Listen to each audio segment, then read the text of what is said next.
안녕하세요. 좋아요 누르는 거 잊지 않으셨죠? 바람난 사연 지금 시작합니다. 여러분 중에 혹시나 지금 혼자인 분이 계시면 계속 혼자 살 게 아니라 짝을 찾아보세요. 늙고 초라할지언정 어딘가에 분명 또 다른 내 짝이 존재하니까요. 얼마 전에 깡통 전세로 사기까지 당하고 남편은 갑자기 심근경색으로 세상을 떠나고 하나밖에 없는 자식은 지 혼자 잘 살겠다고 미국으로 시집갔고 이렇듯 나이 56살에 혼자 남은 내가 너무나도 힘이 들고 외로웠어요. 되는 일도 하나도 없고 중년을 넘어 이제는 곧 노후도 찾아오는데 왠지 노후가 쓸쓸하고 외로울 것 같다는 생각이 들었답니다. 정말 왜 이렇게 되는 게 없고 안 좋은 일만 생기는지 살고 싶은 생각도 안 들고 모든 게 다 안 좋은 기운으로 흘러간다는 생각이 들더라고요. 그때 문득 돌아가신 친정아버지가 하셨던 말이 떠올랐어요.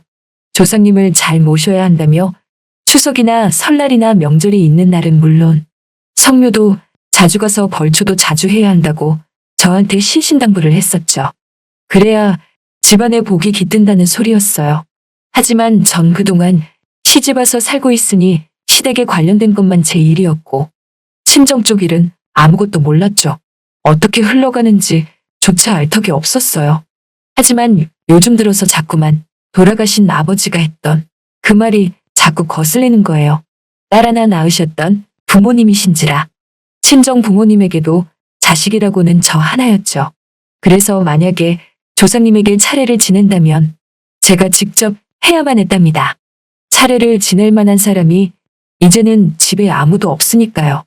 저는 차례나 제사 같은 걸 지지하는 성향은 아니지만 왠지 요새 너무 되는 게 없다 보니 돌아가신 친정아버지 말도 생각나고 안 되겠다 생각하여 차례를 지내기로 했답니다. 그런데 그것보다 우선 먼저가 벌초 같다는 생각이 들었어요. 요즘 가을철이니 벌초를 빨리 해야 한다고 하더라고요. 그런데 조상님이라고 해봐야 누가 있는지?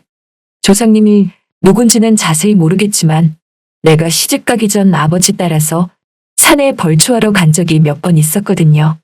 정말 오래된 기억이지만 그래도 그 산에 가서 벌초라도 해드려야겠다는 생각이 들었어요.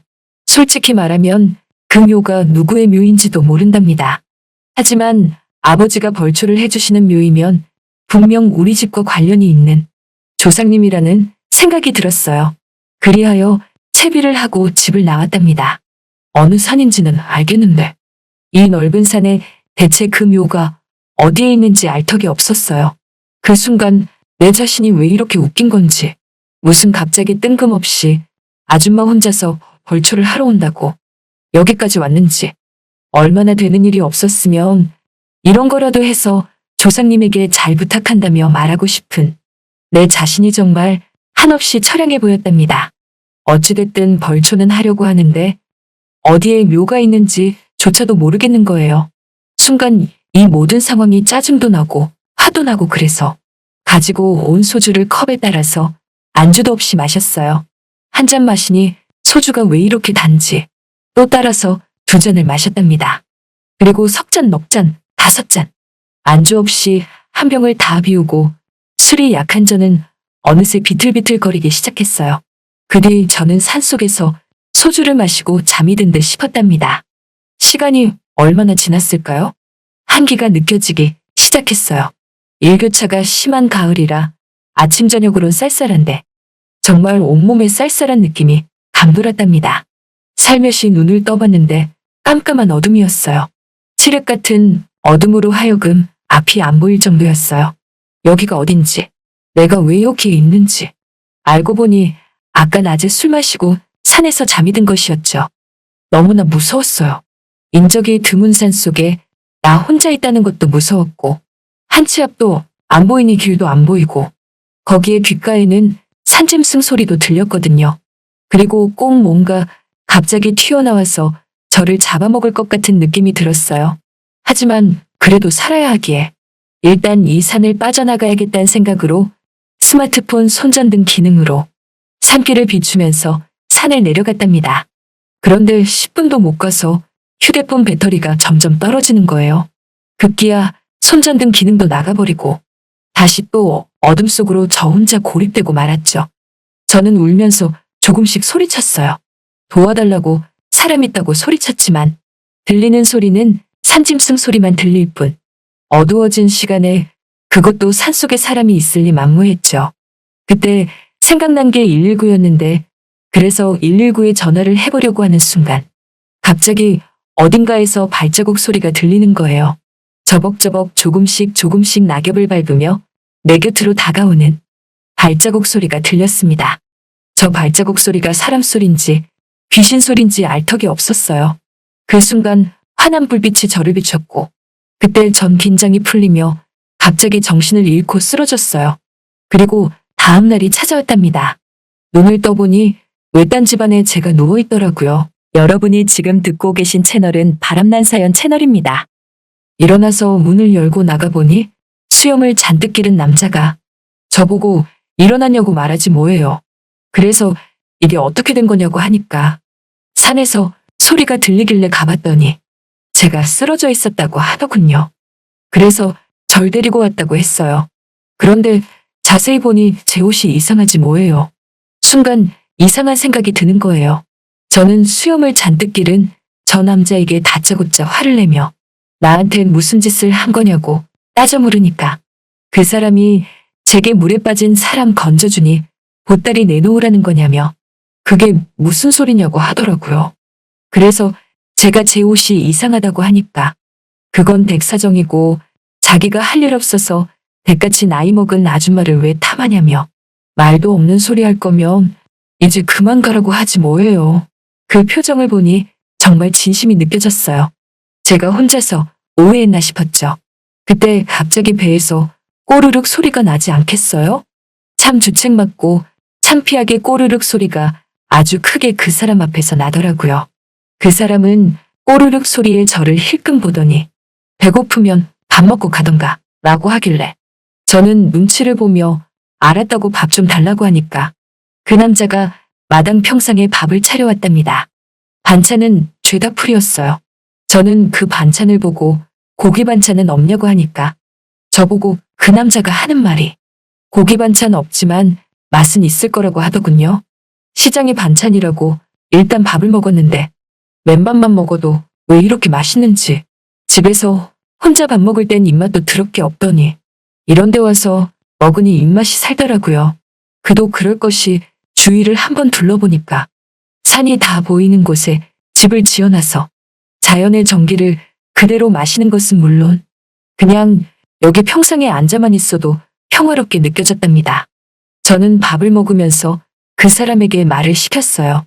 여기서 얼마나 살았냐고 하니까 오래 살았다고 하더라고요. 그럼 수염은 대체 얼마나 기른 거냐고 하니까 1년을 길렀다고 하지 뭐예요.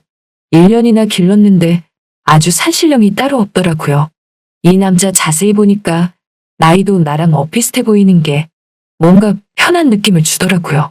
그러면서 술병 하나를 가지고 오며 자기 혼자 술을 따라 마시더라고요.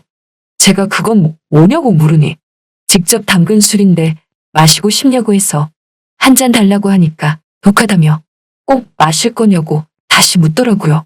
그래서 괜찮다고 한 잔 달라고 했는데 진짜 말 그대로 독한 게 한 잔만 마셨는데 취기가 확 오르더라고요. 그러면서 그 순간 저도 모르게 술이 취한 건지 수염길은 이 자연인 같은 남자가 마음에 든 건지 주체할 수 없이 술김의 끼를 발산하기 시작했어요. 나이 56살에 말이죠. 그러자 이 남자는 제가 부담스러웠는지 이제 그만 돌아가라고 하지 뭐예요.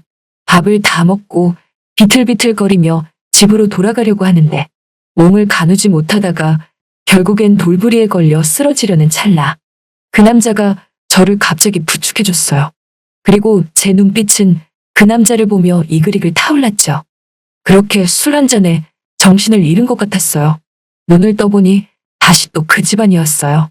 그리고 시간은 어느덧 다음날 새벽이었죠. 이 집에서 어느덧 이틀 밤을 머물고 있던 거랍니다. 시간을 보니 새벽 2시였고 나 혼자 이 방에서 자기가 왜 이렇게 싫었는지 저는 방문을 열고 다른 방으로 갔답니다. 솔직히 까슬까슬한 수염은 너무나 싫다가도 길게 뻗은 수염은 왜 이렇게 부드러운지 너무나 포근하게 다가오더라고요. 저는 어느 순간 이 남자가 좋아졌어요. 그리고 사랑하게 됐답니다. 하지만 내일이면 다시 돌아가야 할 운명이었죠. 아침이 되었고 눈을 떠보니 그 방 안에 저 혼자 덩그러니 누워있더라고요. 문을 열고 나가보니까 그 남자가 건장한 모습으로 장작을 패지 않겠어요?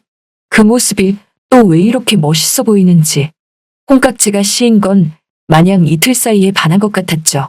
하지만 그 남자도 제가 싫지 않은 느낌이었어요.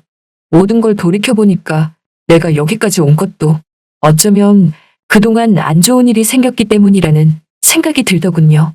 이 남자를 만나기 위해서 내가 여기 온 건가 싶었어요.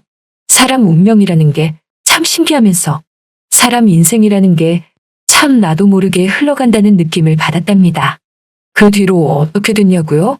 산속 자연인 같은 그 남자와 그 집에서 100년해로 하며 행복하게 잘 살고 있답니다. 힘든 시련도 많았지만 돌이켜보니 뜻이 있는 곳에 길이 있다는 걸 새삼 느끼게 되네요. 아무튼 간에 지금 어찌나 기분이 좋은지 이 기분은 말로 설명할 수도 없답니다. 모두들 저처럼 중년과 노년의 나이에도 좋은 짝 만나시길 바랄게요. 잘 들으셨나요? 오늘의 바람난 사연은 여기까지입니다. 구독과 좋아요 부탁드립니다.